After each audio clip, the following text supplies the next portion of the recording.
There has been much debate in recent years over the relative dangers and potential benefits associated with ingesting the cannabis plant. While many individuals in our culture seem to believe that cannabis is a completely harmless intoxicant, others still stand by the belief that it can create a host of health problems and psychological issues. And yet, while there is room in this debate for multiple points of view, one fact about cannabis use remains an unquestionable reality that is important to recognize: that children and babies using cannabis is unsafe, unhealthy, and damaging to developing brains.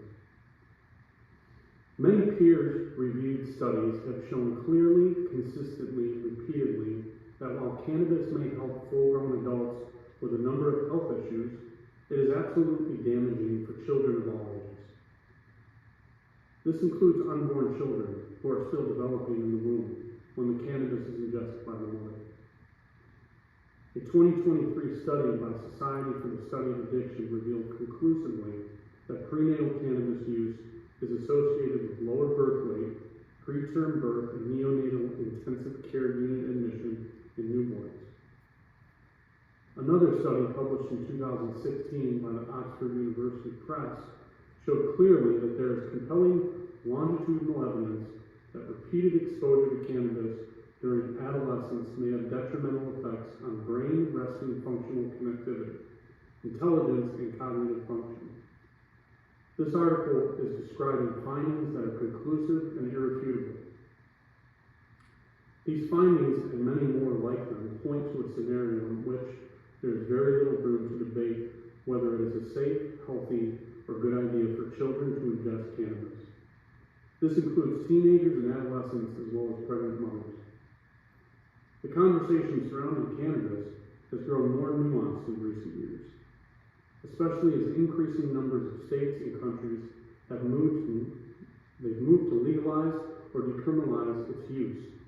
As part of this cultural shift, there has been growing acceptance of cannabis for medical and recreational purposes in adult populations.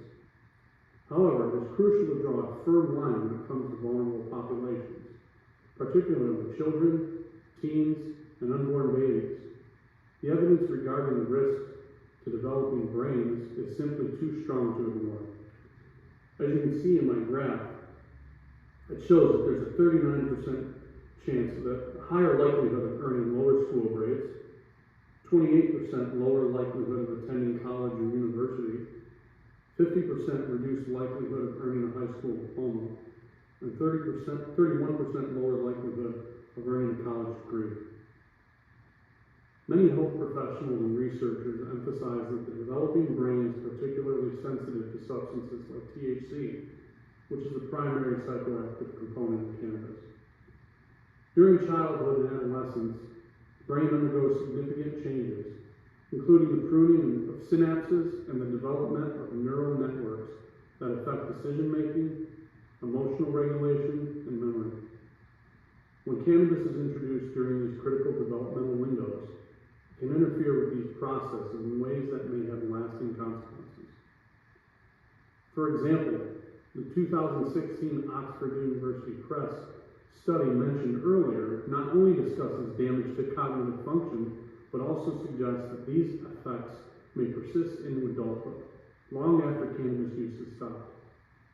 Adolescents who use cannabis frequently may experience difficulties in school, decreased motivation, and even an increased risk of developing mood disorders or psychosis. These outcomes are not speculative. They are drawn from long-term studies involving thousands of individuals over many years. Similarly, the 2023 study by the Society for the Study of Addiction highlights how cannabis use during pregnancy can have immediate and severe consequences for newborns. Lower birth weight and increased need for neonatal intensive care are not minor issues. These are measurable health conditions and complications that can affect a child's physical and cognitive development well beyond infancy. To be clear, none of this proves definitively that using cannabis is harmful to adults' health. The focus here is specifically on protecting those whose brains and bodies are still forming and are therefore at much greater risk of harm.